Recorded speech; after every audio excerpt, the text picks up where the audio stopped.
The Road to Wigan Pier by George Orwell. Quote, "The place is like hell, or at any rate, like my own mental picture of hell. Most of the things one imagines in hell are there.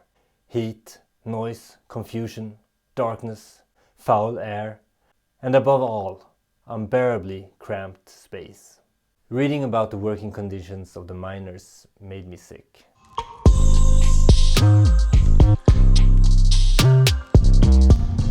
Hi and welcome to the Book Lab. I'm Björn, and this is the place where we bring you the best book recommendations when it comes to philosophy, psychology, human nature and human potential. And today we're talking about The Road to Wigan Pier by George Orwell. The book has two parts. The first part is a sociological investigation where George Orwell lives a fly-on-the-wall existence among the miners of a northern England industrial town. He wants to experience the life of the real working class firsthand, a class whom he and his half-bourgeois socialist friends claim to fight for and care for. The second part of the book is an argument for how and why socialism is failing and what steps needs to be taken in order to get it back on track. This book was written back in 1937, and what stays with me with this book is the first part. It's the account of the unemployment, the poverty, the filth, the self-limiting mindset of the deprived and the horrible working conditions of the miners.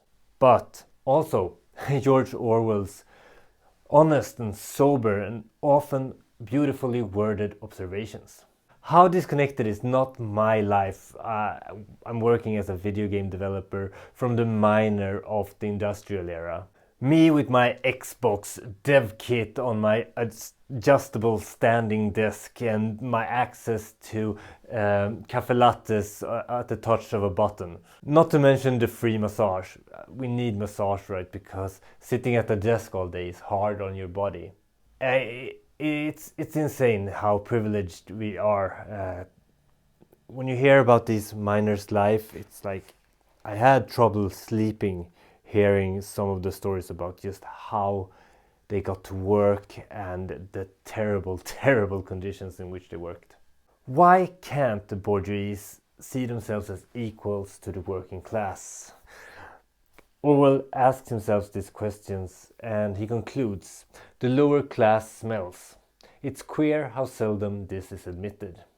He argues that a physical feeling like a smell is harder to discard than any other dislike one might have. I think it's good practice to try to isolate qualities in people that we look up to and try to cultivate them in ourselves.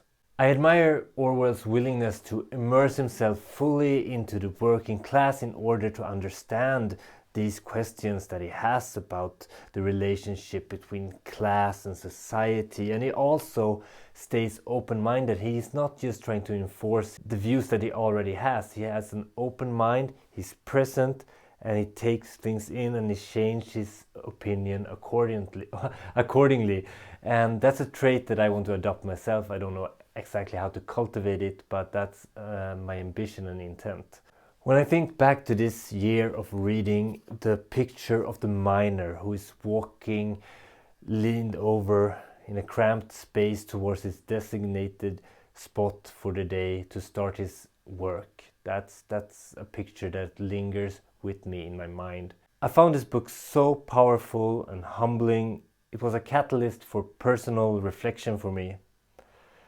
It's a remarkably bold and honest book, and I think it's a great book. It made it onto my great books list. This is a list that I've made. It's the best of the best books. I've read hundreds upon hundreds upon hundreds of books, and this is like the Hall of Fame. You have a link to the full list in the description below. And while you're down there clicking, don't forget to push the like button and subscribe. It really helps me reach more people with wonderful books. And I think it's important. I think if people read great books, we have a better world to look forward to. I'm back next week with more reviews. Every Thursday I post a new review. That's it. I hope you have a great week and I'll see you soon. Björn out.